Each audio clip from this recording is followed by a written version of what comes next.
चिंटू या टोपण नावानं ओळखला जाणारा 3 वर्षांचा मुलगा भारतातल्या बहुतांश मुलांना मिळते तशी यालाही खेळण्यासाठी प्लॅस्टिक बॅट मिळाली होती।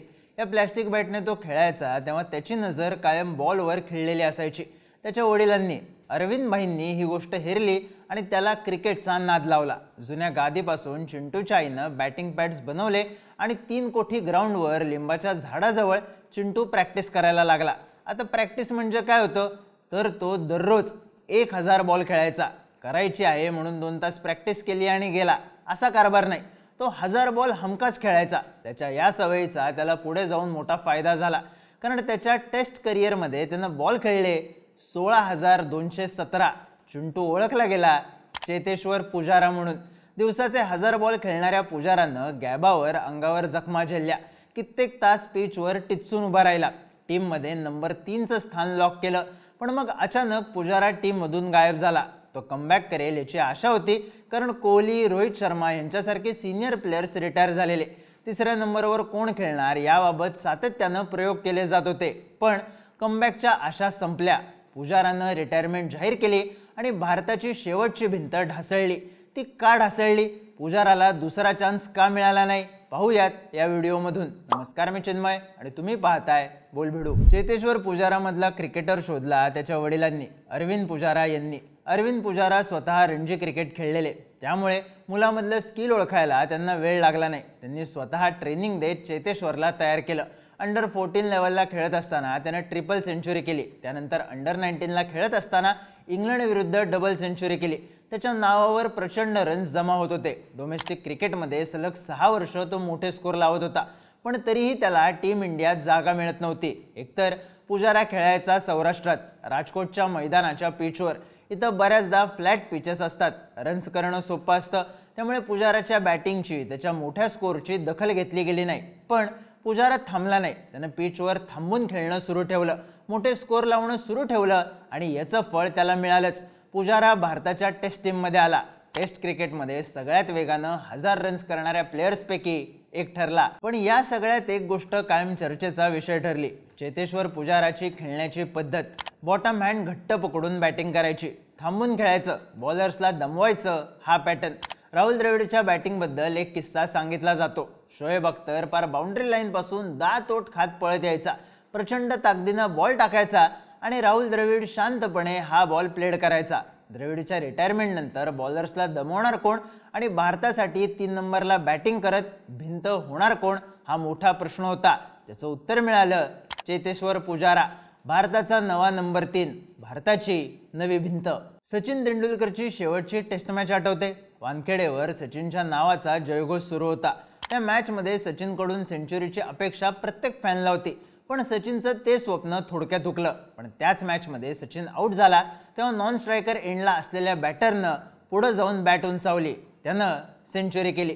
बॉल हातभर वळत होता, थांबून खेळणं म्हणावं इतकं सोपं नव्हतं, पण 264 मिनिटात 167 बॉल खेळत आणि 113 रन्स करत चेतेश्वर पुजारानं ही गोष्ट जमवली।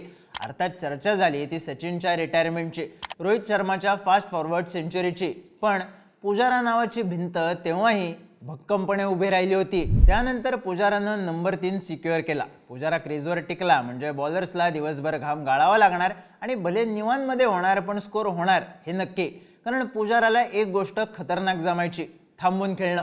2012 मध्ये अहमदाबादच्या ग्राउंडवर इंग्लंड विरुद्ध टेस्ट मॅच होती। पुजारानं त्या मॅचमध्ये डबल सेंचुरी केली, 206 रन्स, पण तो ग्राउंडवर उभा होता 513 मिनिटं। समोर ब्रॉड होता, एंडरसन होता, याला फिकीर नव्हती। तशी ती डेल्स्टेन, मॉर्केल, कॅलिस, फिलँडर या घातक बॉलिंग लाईनअप समोर साऊथ आफ्रिकेमध्ये असतानाही नव्हती। विचित्र बाउन्स असणाऱ्या पिचवर सुद्धा पुजारा ठामपणे उभा राहिला आणि 270 बॉल खेळत 153 रन्स केले, ते सुद्धा सेकंड इनिंग्समध्ये। आणखी एक किस्सा सांगतो, ऑस्ट्रेलिया विरुद्ध खेळताना टीम इंडियाची अवस्था झालेली 5 आउट 86 रन्स, टॉप ऑर्डर उद्ध्वस्त झाली होती, पण पुजारा भिडला। त्यानं थोडे नाही 153 रन्स केले, बॉलर्सला हाताशी घेऊन बॅटिंग केली आणि टीम इंडियानं ती मॅच जिंकली, पुढे जाऊन सिरीज जिंकली। पुजाराच्या एका इनिंगनं सगळ्या टीमला भिडायची ताकद दिली। आता पुजाराच्या बॅटिंगबद्दल बोलताना एका मॅचबद्दल बोललंच पाहिजे, टूटा है गैबा का घमंड या लाईनमुळे लक्षात रिषभ पंत येत असला तरी खडूस कांगारूंचा माज मोडला होता तो पुजारानं। आधीच टीम इंडिया आपल्या दुसऱ्या फळीला घेऊन मैदानात उतरली होती, त्यामुळे लढणं महत्त्वाचं होतं आणि हीच गोष्ट पुजारानं केली. पुजारा आऊट होईना हे लक्षात आल्यावर ऑस्ट्रेलियन बॉलर्सनं त्याच्या शरीराला टार्गेट केलं. कधी हातावर, कधी छातीवर, कधी दंडावर पुजारावर सतत बाउन्सर्सचा मारा होत होता, पण तरीही पुजारानं क्रीज सोडली नाही. रन्स केले 56, पण महत्त्वाचं म्हणजे तो बॉल खेळला 211. ऑस्ट्रेलियानं त्याला जखमी करण्याचा पुरेपूर प्रयत्न केला. तो जखमी झाला पण तरी खेळत राहिला. पुढं पंतनं पुजाराची ही फाईट वाया जाऊ दिली नाही आणि गॅबावर चमत्कार घडला. क्रेडिट जितकं पंतचं होतं त्यापेक्षा जास्त पुजाराचं. पण मग टीम इंडियाची ही भिंत ढासळली का? पुजाराला दुसरी संधी का मिळाली नाही? तर पहिलं कारण अर्थातच पुजाराचा फॉर्म. खोऱ्यानं रन्स करणाऱ्या पुजाराच्या बॅटमधून शेवटची सेंचुरी आली डिसेंबर 2022 मध्ये, पण त्याआधीच्या सेंचुरीमधलं अंतर होतं जवळपास 4 वर्षांचं. पुजारा टिचून खेळत होता, एक बाजू लावून धरत होता, पण मोठे स्कोर नावापुढे लागत नसल्याचा परिणाम पुजाराच्या ॲव्हरेजवर झाला. 2021 नंतर न आलेले मोठे स्कोर, ऑस्ट्रेलिया विरुद्ध भारतात झालेल्या सिरीजमध्ये आलेलं अपयश यामुळं पुजाराची टीममधली जागा गेली आणि भिंत ढासळायला सुरुवात झाली. वर्ल्ड टेस्ट चॅम्पियनशिपच्या फायनलमध्ये मिळालेली संधी पुजारासाठी शेवटची ठरली. त्या मॅचमध्येही त्यानं थांबून खेळण्याचा प्रयत्न केला, पण तो फोल ठरला. टीम इंडियानं ती मॅच गमावली आणि पुजाराच्या नावावर फुली बसली. दुसरी संधी न मिळण्याचं कारण ठरलं टीम इंडियानं यंगस्टर्सला दिलेली संधी. पुजारा टीममधून बाजूला झाल्यानंतर टीम इंडियानं अनेक यंगस्टर्सला नंबर 3 वर खेळवलं. अर्थात पुजारानं कमबॅकची आशा सोडली नव्हती. तो रणजी क्रिकेट खेळत राहिला, तिथं अगदी आत्तापर्यंत रन्स केले. तो प्रॅक्टिस करत राहिला, कारण कधीतरी चान्स मिळेल ही आशा त्यानं सोडली नव्हती. पण टीम इंडियाचं मॅनेजमेंट यंगस्टर्सवरच ठाम राहिलं. इंग्लंड विरुद्धच्या सिरीज आधी रोहित शर्मा आणि विराट कोहली रिटायर झाले, तेव्हा इंग्लंड दौऱ्यासाठी बऱ्याच यंगस्टर्सचा भरणा टीममध्ये झाला. तेव्हा फक्त अनुभवाच्या जोरावर पुजारा टीममध्ये यावा अशी मागणी झाली, पण प्रत्यक्षात तसं घडलं नाही.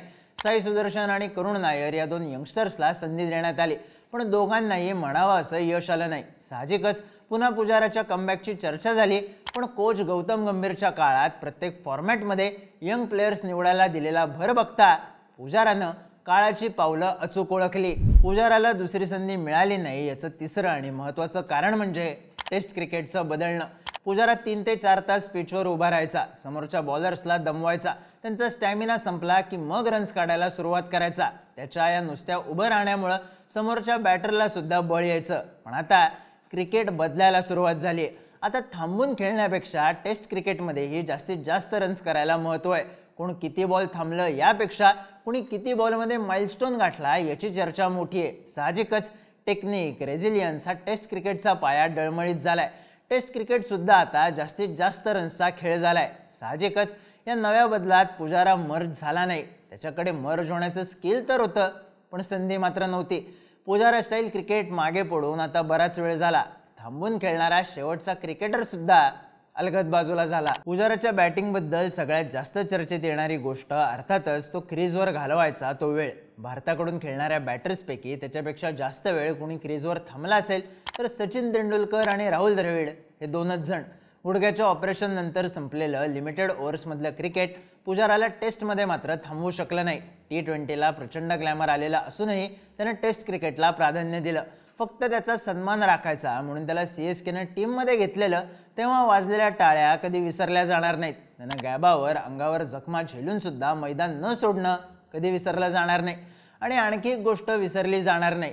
विराट कोहली, रोहित शर्मा नंतर जागतिक क्रिकेट गाजवणाऱ्या आणखी एका भारी प्लेयरला BCCIनं साधी फेअरवेल मॅच सुद्धा दिली नाही. डिफेन्सिव्ह अप्रोच असणारी, टेक्निकवर भर देणारी आणि समोर कितीही डेंजर बॉलिंग लाईनअप असली तरी भिडणारी भारताची शेवटची भिंतही आता ढासळली. पुजाराच्या करिअरबद्दल, त्याच्या एक्झिटबद्दल, त्याला न मिळालेल्या संधीबद्दल तुम्हाला काय वाटतं? तुमची मतं आणि प्रतिक्रिया कमेंट करून नक्की सांगा. आणि क्रिकेटबद्दलचे इंटरेस्टिंग व्हिडिओज पाहण्यासाठी बोलबिडूच्या YouTube चॅनलला सबस्क्राईब करायला विसरू नका.